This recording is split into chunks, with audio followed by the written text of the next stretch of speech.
Toute l'actualité en ligne avec francenetinfo.com. Votre journal en ligne gratuit. L'info autrement.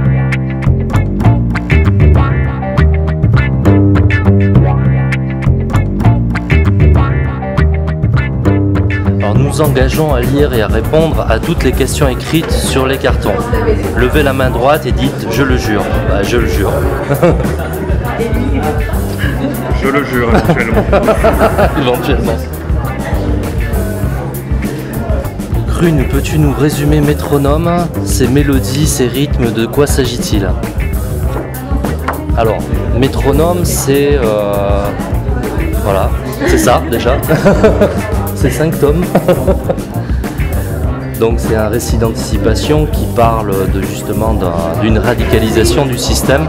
On pourrait apparenter ça à une fable futuriste, puisqu'on n'est pas parti sur de l'existence, c'est-à-dire d'une ville qui existe. Voilà. On a totalement inventé un monde et dans lequel justement les libertés disparaissent et amènent les gens à faire des choix un peu plus radicaux, quoi. Donc voilà, en gros c'est ça. Et donc on a des personnages qui se retrouvent imbriqués dans des histoires.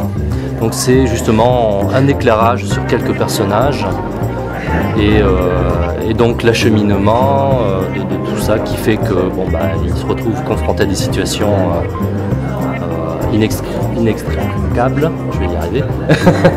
Et donc ils se débattent un peu dans cette cité, dans cette ville qui est tentaculaire et qui les broie totalement en fait.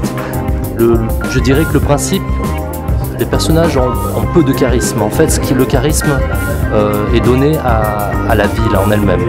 C'est elle qui est l'enjeu un peu, je dirais, de cette série. Voilà. Alors, sérieusement, il y a tellement de précision dans ton travail qu'on se demandait combien d'heures tu passes sur une île. En fait, c'est pas moi qui les réalise. J'ai un studio en Chine qui... Non, ça c'est une connerie. non. Effectivement, j'apporte un certain soin dans mon travail.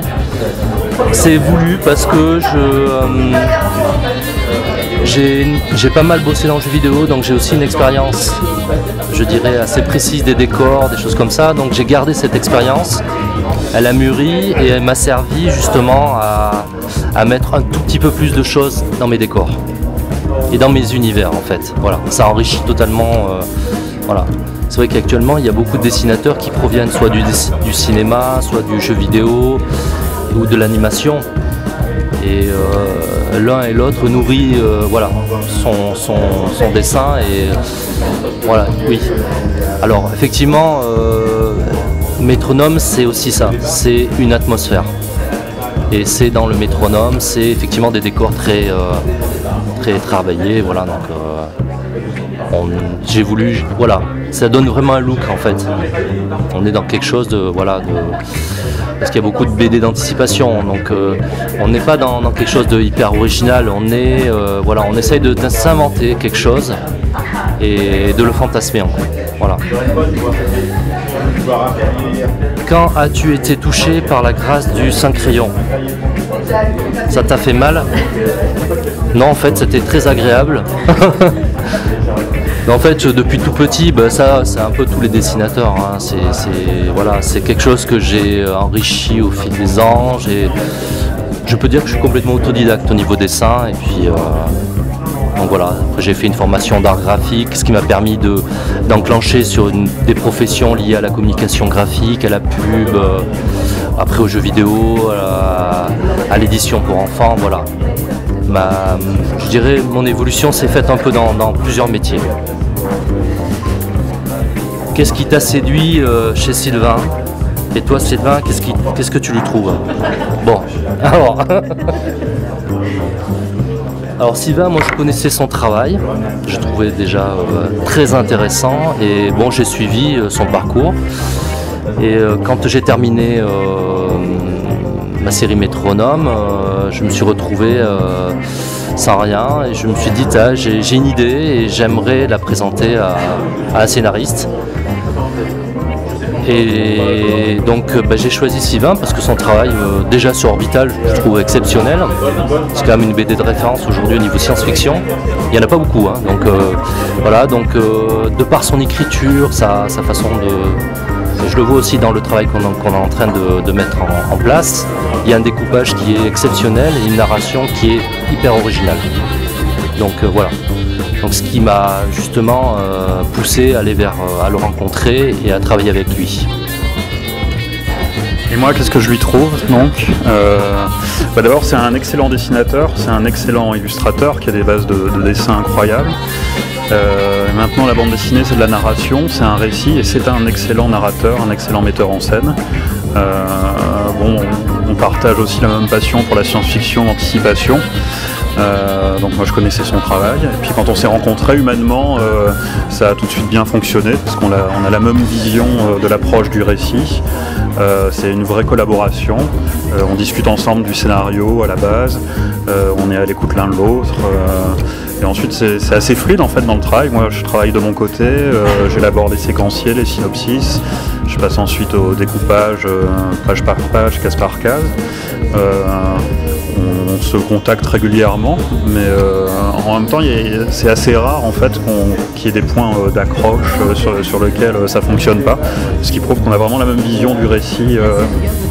Voilà, c'est ce qui est quand même très important en bande dessinée, quoi. C'est un travail commun, il faut que, et à la fois humainement et à la fois artistiquement, il y a justement cette symbiose-là. Je te lis la question, puisque tu vas répondre, je pense. Dans quelle nouvelle histoire vous vous êtes embarqué? On veut tous les détails. C'est bon, je sais. Alors je ne vais pas forcément vous donner tous les détails puisque c'est une parution qui est programmée en fait pas avant 1 an. Mais le projet s'appelle On Mars. En fait c'est autour du thème de la colonisation martienne. Donc c'est dans un futur assez éloigné où l'humanité a commencé à coloniser Mars, où il y a quelques milliers de colons qui sont là, mais il y a surtout quelques dizaines de milliers de prisonniers. Puisqu'en fait il y a une nouvelle politique pénitentiaire mondiale où des gens qui sont condamnés en fait à des crimes de prison de plusieurs années ou plus sont automatiquement exilés sur Mars dans des camps de travaux forcés, puisque là c'est une manière d'avoir une main d'œuvre bon marché, avec comme idée que c'est une espèce d'expiation de leurs crimes, de rendre à la communauté humaine ce qu'ils ont pris à cause de leurs crimes. Et on a donc une politique pénale très dure, et il se trouve en fait qu'on a une policière émérite qui va faire une faute, qui va tuer la mauvaise personne dans une opération de police, qui elle-même est tout à fait impliquée en fait dans cette politique pénitentiaire de répression, mais qui va se retrouver exilée pour 20 ans sur Mars. Et en fait c'est une flic qui va se retrouver en fait au milieu des gens qu'elle-même a envoyés à l'exil pendant plusieurs années. Voilà, c'est un mélange, une croisée des genres comme ça. Voilà. Mais Sylvain, c'est quoi toutes ces histoires et d'où elles sortent? De mon cerveau, en général. Moi, en tant que lecteur, en tant que spectateur, en fait, j'ai des... Elle se passe bien pour la prochaine question. En tant que lecteur et spectateur, en fait, j'ai des goûts assez variés dans tous les genres, que ce soit en film, en roman ou en bande dessinée, et ça se retrouve en fait dans mes récits, puisqu'en fait moi ce qui m'intéresse c'est d'écrire des choses qui sont très différentes dans les genres, dans la narration aussi. Moi c'est un des attraits du métier de scénariste, c'est qu'on peut passer d'un univers à un autre.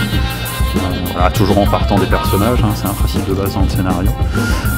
Et le principe de base aussi, c'est de raconter des histoires que moi j'aurais envie de lire, mais que je n'ai pas lu auparavant. Et vraiment d'écrire pour moi, je pense que pour moi c'est une manière, c'est vraiment important en tant que scénariste. On n'écrit pas pour les autres, on n'écrit pas pour faire plaisir au lecteur, on écrit pour se faire plaisir à soi-même. Voilà. Je serais bien incapable de dire ce qui peut plaire aux autres, donc dans ma démarche, voilà. J'écris des choses qui, moi, potentiellement me plairaient. Et comment se passe votre vie en couple? Voilà, bien. C'est pour quand le baptême du nouveau bébé? Ma copine va accoucher en mai, donc c'est en mai. Voilà, aucun rapport avec Gros. Vous avez la réponse. Merci pour cette expérience inédite d'interview. On the Mercure Planet, Angoulême, on vous aime. Voilà. Merci à vous.